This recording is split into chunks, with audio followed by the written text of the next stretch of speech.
बोलो श्री शंकर भोलेनाथ की जय। पार्वती पते हर हर महादेव। एक शिव भजन सुना रही हूँ।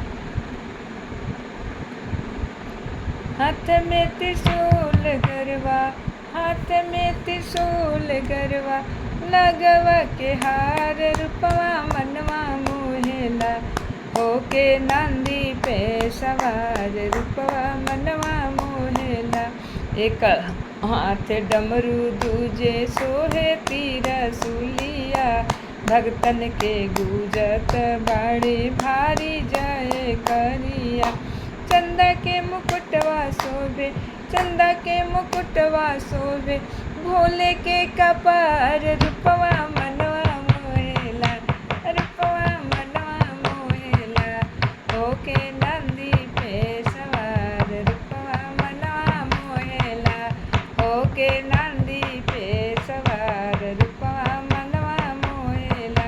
भूत सोहे बैताल सोवे सोवे गले हारवा, बिछुआ के हार सोवे सोवे गले हारवा। मृगा के छाल शोभे, बाघ के सुरतिया, जटवा से गंगा बहे, सृष्टि के आधार रूपवा मनवा मोहेला, रूपवा मनवा मोहेला, होके नंदी पे सवार रूपवा मनवा मोहेला, बूढ़े बैल पे सवार रूपवा मनवा मोहेला।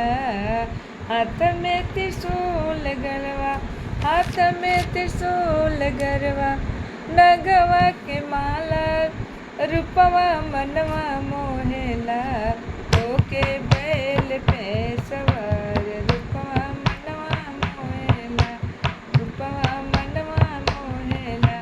पान चढ़े फूल चढ़े चढ़े बेला पतिया, पान चढ़े फूल चढ़े चढ़े बेला पतिया, फूल फल फूल ढेर चढ़े भोले के संगतिया, फल फूल ढेर चढ़े भोले के संगतिया।